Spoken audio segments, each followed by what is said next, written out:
was civilians that were injured from Russia invading. They don't believe that it was their army. They think that it's lies. Ukraine is defending itself, it's defending its sovereignty from an invading force that wants to ethnically cleanse who they are. Current invasion of Ukraine is the first conflict that I've covered. We create empathy with our audiences and make them want to care about the situations that we care about and cover. I wouldn't feel proud of taking a picture of like an injured person. It's the final act of Ukraine's revolution and separation from the USSR and the Soviet Union and Russia.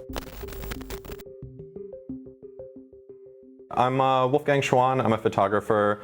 I've been in Ukraine for about a year now and mostly working for Anadolu agency for the wire service wall. I have been making photos for maybe 4 years or so. I've been working in news for about 2 years. Current invasion of Ukraine is the first conflict that I've covered. I don't think that I had a desire to be a war photographer. I had a desire to want to come here and learn more about Ukraine and learn more about the history of what had been happening in Donbass and the sort of the culture in the East and the rest of Ukraine and why this has happened and unfolded the way it has. I think that I just sort of fell into covering a conflict while wanting to learn more about why this has happened.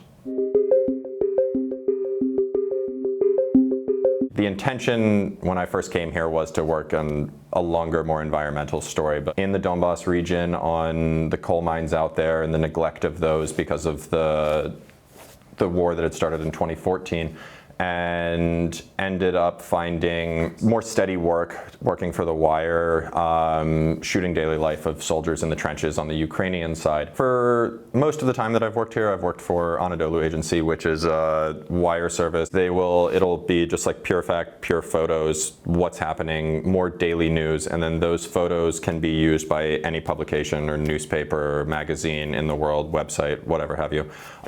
So it's our job to, as a wire photographer, to go find stories and anticipate what will be useful to the larger media market in the coming days or weeks, or if it's that day, if it's breaking news. For instance, I was here in Kiev on the 10th of this month, or the 10th of October, sorry, and that day rockets were striking.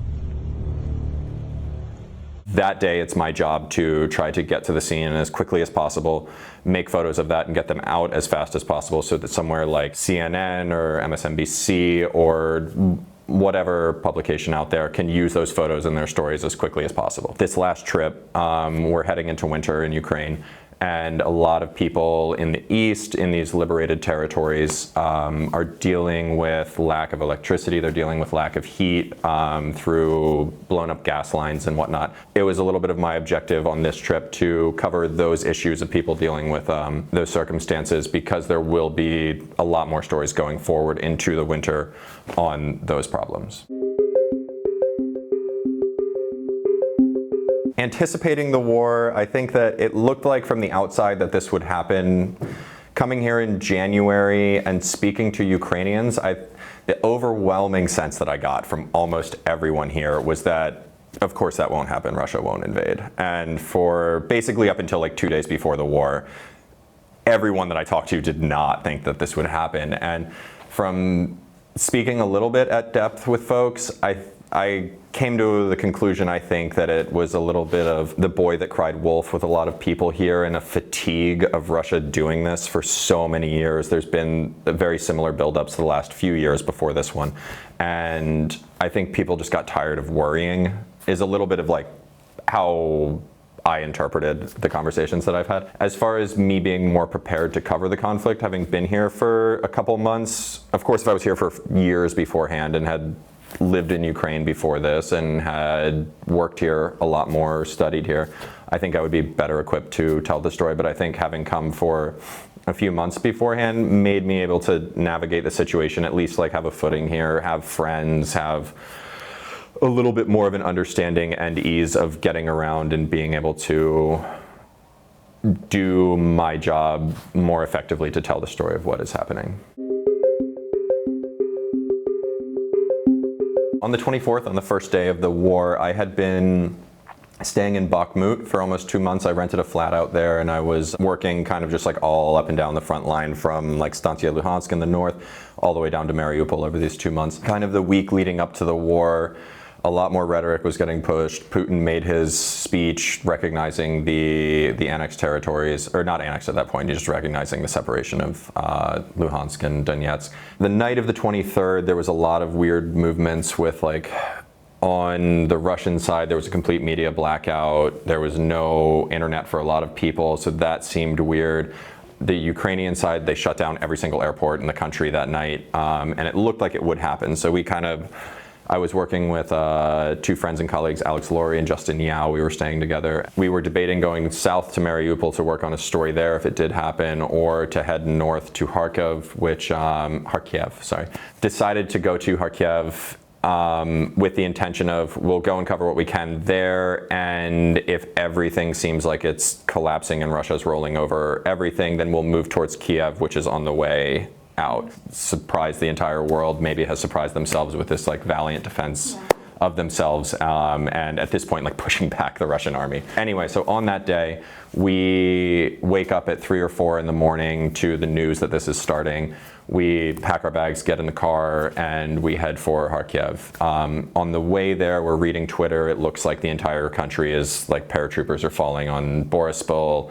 Kiev is under bombardment. So quickly we make the plan that we are going to make our way to Kiev, thinking that that's where the story is going to be. And as we're on, I believe it's still the E40, but heading up from Slavyansk to Kharkiv, at one point we see a big plume of smoke that, using Google Maps and sort of figuring that out, it looks like it's an air base in Chigoyev, which is a little bit south of Kharkiv. So we're heading in that direction. The plume just keeps getting bigger as we're approaching. And as we get into Chigoyev, we're looking for the turn where we can get to this to sort of make photos of this giant smoke cloud. We just by chance pull into a neighborhood there, these old Khrushchev-style apartment buildings, and a missile strike or some sort of large ordnance had landed right in the middle of these buildings. So we see first responders coming in, ambulances and stuff, and get out of the car to cover that situation. And this is where the photo of Elena Carrillo happened. Very quickly after we departed the car, she was one of the first people that we had all seen, and made some photos of her, got her information, and then continued to cover the scene. I think that day I didn't understand the gravity of making that photo, because we made those photos, I filed, we drove across the country on back roads without much cell reception. And I was under the impression that what we witnessed wasn't going to be unique for the first day of the war. And it took until like the next day and the day after to sort of realize that those sort of images weren't captured really anywhere else, at least the first day of the war. Like, no one else had images of a civilian area that had been bombed. I thought that that would be widespread, or at least widely covered, and you would be seeing photos of that from all over the country. So I didn't think that it was going to be as, I don't know, unique or stand out as it was. But the photo of her that I filed was one of the first photos that was filed anywhere in the country that day, and it was civilians that were injured from Russia invading. So it became the face of the war. It became immediately everyone had to know that civilians will be harmed in this. There's no way around that. Like, from the first hours of the war, civilians are getting bombed.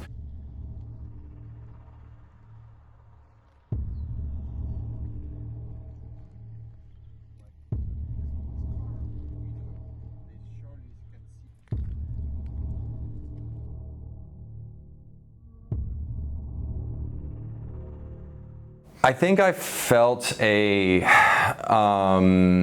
a way, good to have contributed to telling the story of what this war will look like. And I think the civilian suffering is a massive characteristic of Russia's invasion here of Ukraine, where There's no differentiating military targets from civilian targets. This entire war for them, it's just total war. So to be able to capture that and put that on display on the first day and not let people really look away from what this is going to be. At the time I didn't really know that, but it has become a characteristic of all of this. I've felt like it's kind of just doing my job. It's not like a proud thing. It's not like, I wouldn't feel proud of taking a picture of like an injured person, someone on the worst day of their life, but I feel like I effectively did the work that I came here to do and did the situation justice and helped show that suffering to a greater audience. We spent about an hour there covering the police and firemen working in the building, pulling out people that were injured, attending to them. And then we decided to head to Kharkiv, thinking that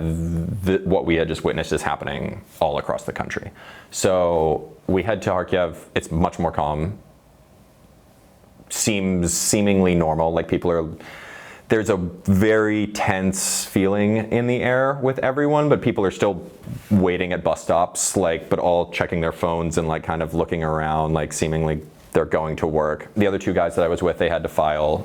We used a friend's Wi-Fi there, and then make our way to Kiev. And on the trip to Kiev, we got off of the E40, the main highway, because it was gridlocked right after Kharkiv, just complete traffic jam, and that's like a 6-hour drive normally without traffic. So if it's like bumper to bumper the whole way, it would take forever.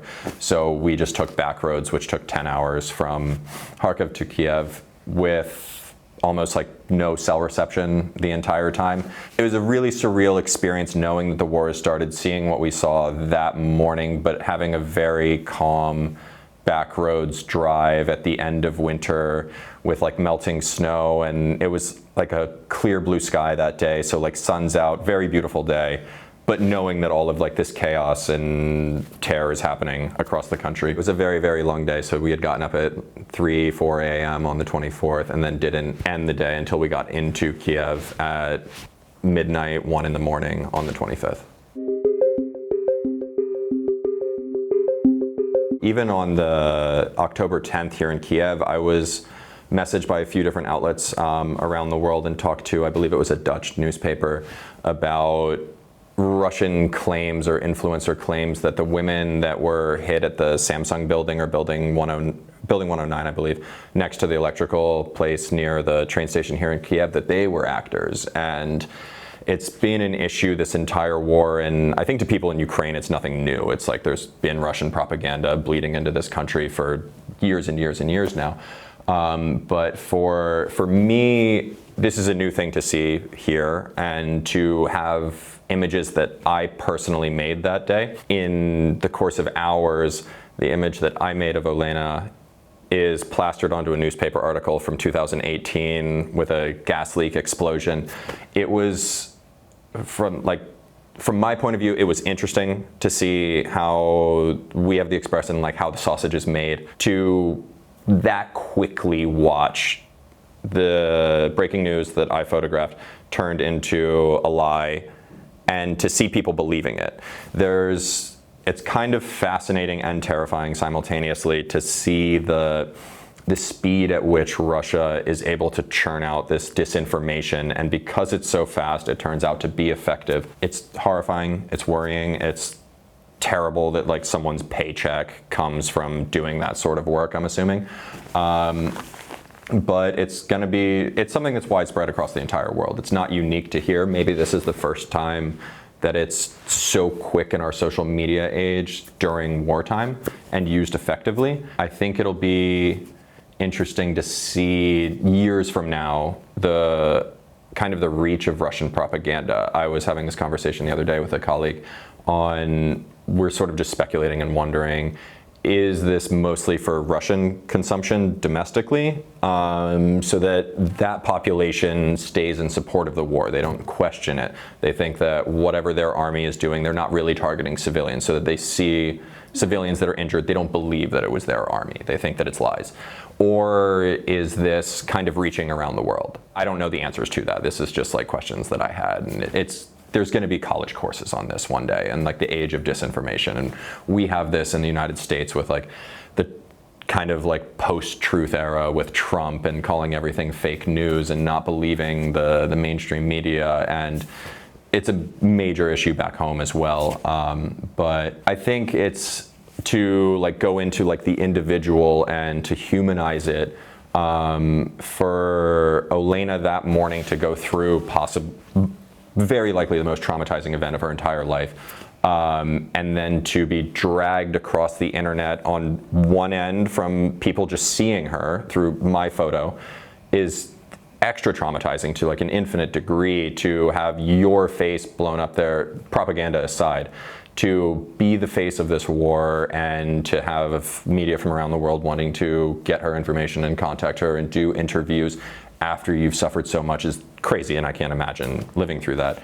And then to have this other part of it where a huge population believes that you're a liar and you're full of shit, and I'm sorry for cursing, and to like want to chastise you online and call you names or threaten you and threaten your family is something that I didn't think about before making that image. I don't think that would have changed my mind prior to making it, because there's still more value to showing what's happening to the audience that does believe it, which I believe is much larger than the audience that would deny that was true. Her thoughts on it, I'm not entirely sure. I've watched a couple of her interviews. I think that she has everything that I've seen where she has spoken, she's kind of like harnessed this attention on her and just turned it straight to helping Ukraine and pointing that at more like wanting to inform people on what's happening here, how they can help, and which is really remarkable to have like a human being go through that and then be so selfless in the attention that's shown to them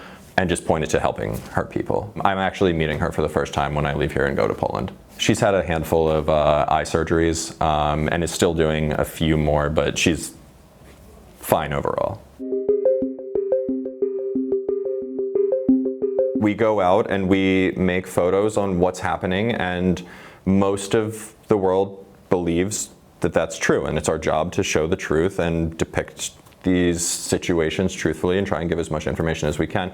And then parts of that can be cherry-picked and used for disinformation or used for propaganda, but that, to me, that doesn't even come close to outweighing the need to show what's happening. That's like a byproduct of doing a very important job, is that it's going to be taken by some people and misconstrued. And I think it's going to take many, many, many years to solve and fix the issues there with this information, as well as the rest of the world. I mean, this is happening in a lot of countries that are slipping further away from democracy and like moving into just more right-wing politics and like the discrediting of news services everywhere. We create empathy with our audiences and make them want to care about the situations that we care about and cover.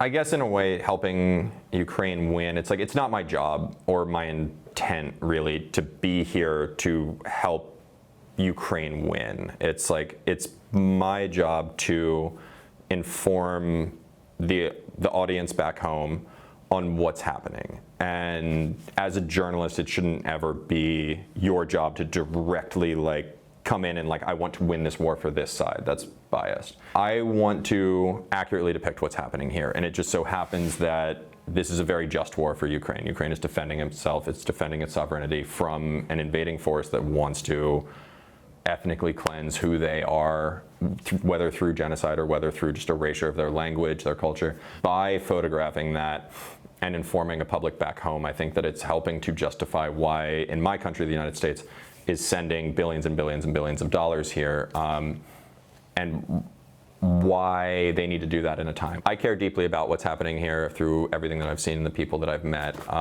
and would like to articulate that through photos and help show American taxpayers why it is that their taxes are coming to a place on the other side of the world and why that's really necessary. Basically from the beginning in the United States, like everyone that I've talked to and kind of seeing things, it seems like it's overwhelming support for continuing to send aid here, at least send money, send weapons. There's not overwhelming support at any point to send American soldiers to go fight here. I think that was very off the table with our withdrawal from Afghanistan, the United States just got out of 20 years of boots on the ground conflict. And I don't think that the American people have the appetite to dive right back into that. Most Americans see what's happening here and they want to continue to help. And you have the stories of Mariupol, you have the stories of Bucha, and then there's a need to keep supplying this country so that they can defend themselves. And then you see things like the Kharkiv offensive this summer, where those weapons and that aid is directly helping Ukraine to win. We're funding a conflict against our number one adversary, and the money's going exactly to that, and no American soldier has to die. So I'm a little confused in why the more pro-war hawkish side of our government, the GOP, is suddenly not in support of this. I'm not super up on US politics at home. I stay a little bit away from that, but we'll see how that trickles down into the population. At the moment, I'm not super sure. I've spent most of this year here covering this. I've been home for a little bit less than 2 months in all of 2022.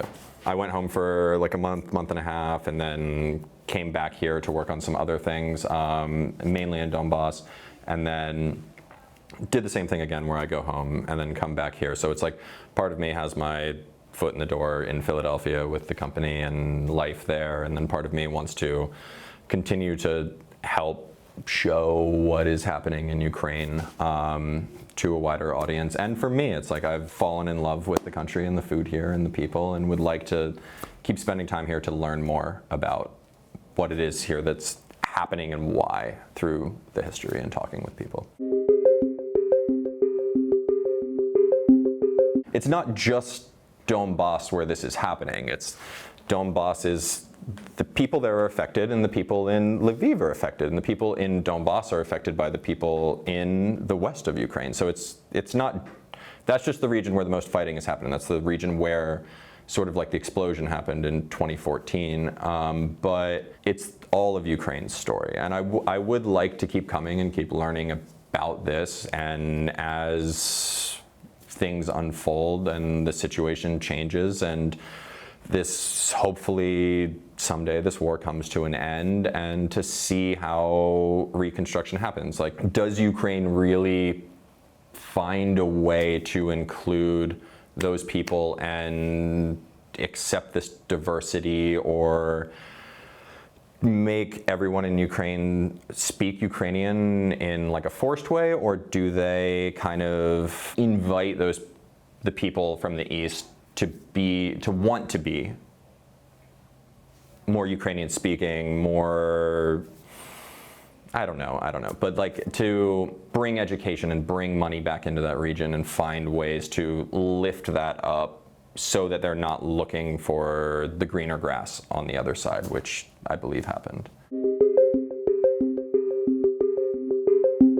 In the east of Ukraine, in Kharkiv, in Donbass, I have like a very similar feeling to like East Coast cities in the United States, where back home, like we have this kind of like culture on the East Coast of like people are in a hurry, they're like seemingly rude just because they don't want to like waste time, but they're like rude in a way that like they're just honest and blunt, or like they're just in a rush and they don't want to talk to you, or they're kind of like suspicious when like they don't know someone. But very quickly, once like you kind of get past that wall after a few minutes of talking to someone, like they're the most inviting, hospitable folks that you'll ever meet. And like it has been that exact same experience that I've with most people that I've met in the Donbass region and in Kharkiv. And I'm not being biased to this is just where I've spent the most time in Ukraine, but there's a very like a feeling of familiarity there for me in a way. After spending 5 minutes or an hour with someone, it's like you feel like a genuine, sincere, like open heart from people, and like the sense of humor there is amazing. Like the culture there, I love it. But I need to spend more time in like the entire rest of Ukraine, but I love Kiev. I've spent a lot of time in Kharkiv, is great. Only a little bit in the west. The first time that I left, I stayed in Lviv for a few days, but in Kherson, I went there on this trip for the first time, and everyone there I think that was like the most smiles that I've encountered in Ukraine. And I think in a lot of parts of this country, there's a very weird thing where In the US, you're supposed to just like, if you make eye contact with someone, it's like kind of like normal that you just like smile, and it makes it less weird. But here, when you like make eye contact with a stranger and you smile, like that's a very weird thing for the person that's being smiled at. And I get the reaction that it's just like, this person wants to sell me something, or they're trying to do something to me, and I don't like why they're smiling at me. But in Kherson, it was actually like the first time that I experienced folks like where like you like smile and wave at someone and they do it back, and it's just like, wait, am I in Ukraine? What is this? After the Russian troops had left the Kiev Oblast and Sumy and Chernihiv in the spring, we went out one day towards Zhytomyr on the westbound highway from Kiev. There's a lot of like blown up Russian tanks that are still on the side of the road, and at this time there was a lot of people coming back from the west and coming back from Poland or whatever other country they had sought refugee status in, and now that it's safe, they started coming back home to the rest of the oblast and to Kiev. So on the way, on the highway, there's these destroyed Russian vehicles, and they kind of became these like pop-up stands for like almost like tourism, and like almost like a monument to this destroyed tank is proof that like the Ukrainian army is winning, and like we're beating this. And to someone who was forced to flee their home and their family or whatever, they are coming back, and like this is like a proud symbol that like you're winning and like you beat that adversary. So folks would come, and like families would take selfies, or like the little kids would like hang off of the cannon on this tank, and a mom would take photos of them. And we were at one of these trying to make images of like selfies and stuff for like 30 minutes, and a young woman came up and had her, I think it was her boyfriend, take a photo of her like doing this like sexy pose in front of the tank. It was like a silly moment, but it like speaks on like so many different, like everything that I just talked about with these being a monument to Ukraine winning and these people that had been displaced, like seeing this symbol of that, but then also like speaking to like where we're at in 2022, and like this is like a new kind of war where like everything is on social media. How do people like insert themselves into what's happening in the world and like show off and all of this? And I think it was just like to me, it's like my favorite image that I've made here, because to me it like speaks to a lot of different things that we're seeing throughout this. I've met like quite a lot of Ukrainian photographers here, and like just like brilliant ones. One of like my favorite and like the most inviting, sweetest guy in the world, Anatoly Stepanov, is a mainly conflict photographer who's been working out in he does street photography as well, but he's been working in Donbass since 2014. I met him on like my second or third day working in Ukraine, and to meet like a seasoned photographer from this country who meets some younger foreign guy who has never been in a war, and like to be very inviting and very helpful with like sharing information. Every single time that we've spoken, he's like the sweetest, best guy. Yevgeny Malaletka and Mstislav, the AP guys who stayed in Mariupol, I had the chance to meet them a little bit, I think for like 2 nights right before the war started, on like the 22nd and the 23rd, and they had said that they were planning on heading to Mariupol. Misty is from Kharkiv, and then Yevgeny was from Mariupol, and like they had more connections down there, so they were planning on doing that. And them as well, they were like very open to helping to like give information and like, hey, maybe you guys should do this, maybe you should do this, this is how you would do that. And they sort of like helped us with the idea to head to Kharkiv if the war did break out. Oh yeah, Maxim Dyondyuk is one of my favorite. We haven't met in person, but I think the very peaceful photos of chaos that he's able to make are like Renaissance paintings of what's been happening, and like his work from Maidan is, I think, some of the best that's out there. Hopefully one day I can meet him, but big fan. I know the guy that was the photographer in Azovstal that made the just like unbelievable photo of the soldier standing in like the beam of light in the destroyed building, like arms open, and like this like light pillar coming down and hitting him is like one of the most remarkable things. Orest. That's one of the most incredible photos I've seen throughout all of this. There was the photo of like the woman who had saved all of the dogs from Irpin. Again, I'm not sure who made that photo, but that is just like unbelievable. then Yevgeny and Mstislav's work from Mariupol, from the maternity ward, and like their work in just like the hospital and staying down there, and then also like getting the first photos of like Russian tanks coming into that city, and like the one tank that fired at a residential building. Those two guys, I think, have done like some of the most like harrowing, heroic work.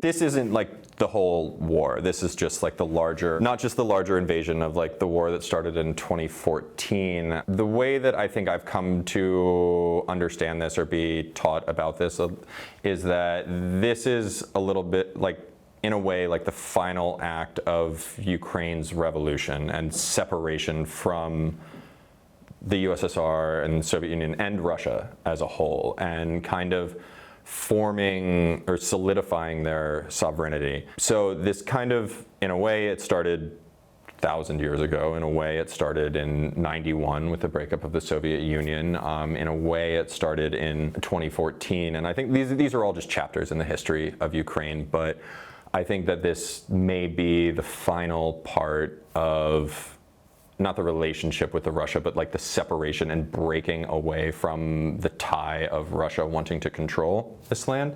It's an interesting thing to watch a nation make its own history and like forge its own path, and finding their national identity. And like, it's, for a lot of Ukraine, that's still happening. Like, there's a huge part that is like, they have their idea of like what this country is and like what it will be and like what it's always been. And I think that everyone needs to get on the same page, and everyone needs to feel included at some point in this. And Russia, in the meantime, is preying on those divisions.